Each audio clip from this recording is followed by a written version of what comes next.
Kata beliau, wallahi tidak ada sholat yang paling nikmat kecuali sholat di belakang Nabi.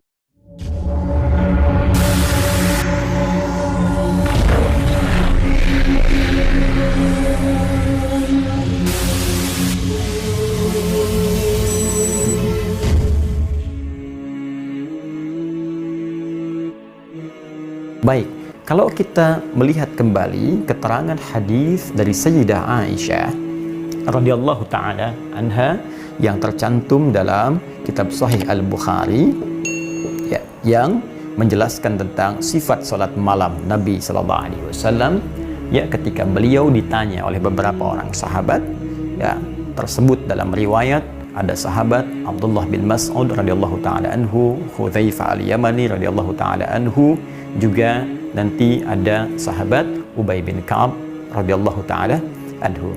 Ya, ja'u ila sayyidati Aisyah radhiyallahu taala anha, mereka datang kepada Sayyidah Aisyah radhiyallahu taala anha untuk bertanya tentang sifat salat malam Nabi sallallahu alaihi wasallam. Selain menyebutkan tentang bilangan yusalli arba'an, thumma yusalli arba'an, thumma yusalli thalathan, ya, beliau salat 4 rakaat, kemudian 3. Yang paling menarik, Sayyidah Aisyah juga memberikan gambaran sifat salatnya. Apa kata beliau? Kata beliau, la tas'al an husnihinna wa tulihinna. La tas'al, tapi jangan tanyakan an husnihinna, tentang bagusnya, ya, bacaan dan salat beliau itu, wa tulihinna, dan panjangnya. Masya Allah. Jadi sudah sholatnya bagus, enak, bacaannya pun panjang.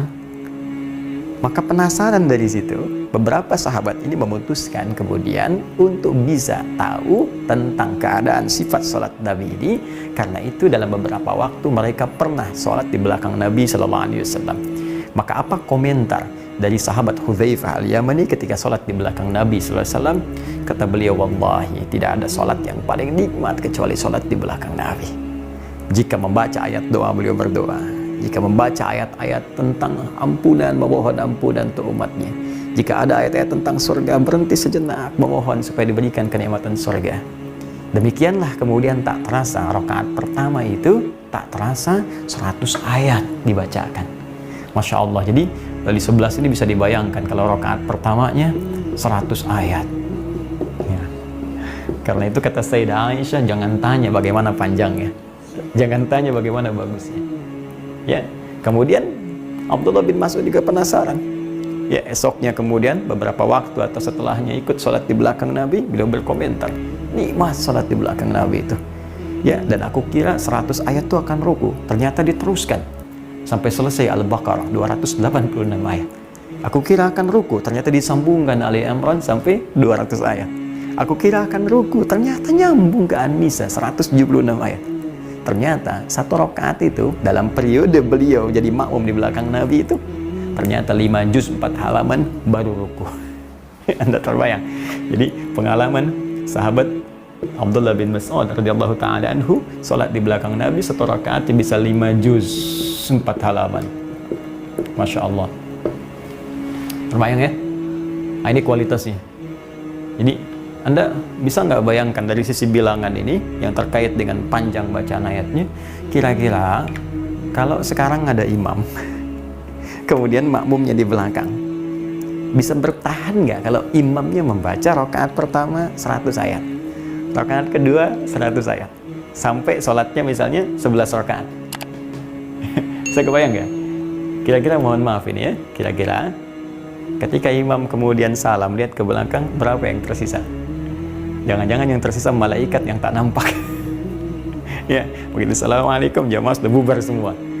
Nah, sekarang bagian terakhir yang ingin kita ungkapkan di konteks sholat ini, Ustadz, selain bacaannya tadi bagaimana keadaannya Nabi ketika sholat kepada makmum? Ternyata kata sahabat itu, Masya Allah, enak, bacaannya terasa menyentuh kepada jiwa, ada getaran dalam roh kita. Dan setiap selesai 2 rakaat beliau, ya, ataupun 4 rakaat dalam riwayat Sayyidah Aisyah, duduk dulu, santai dulu, zikir dulu, Allahumma innaka afuwun tuhibbul afwa fa'fu anni. Setelah itu bangkit salat lagi, santai. Sesuatu yang dikerjakan dengan santai, yang setiap gerakan dan bacaannya ada pengaruh kepada roh, kepada jiwa. Roh itu disebut dengan tarwihah dalam bahasa Arab. Ya, rawahai rawihu tarwihah. Akar asalnya kata roh, sesuatu yang menenangkan, berdampak kepada jiwa, santai, enak. Jadi begitu dibaca itu ada getaran ke jiwa kita.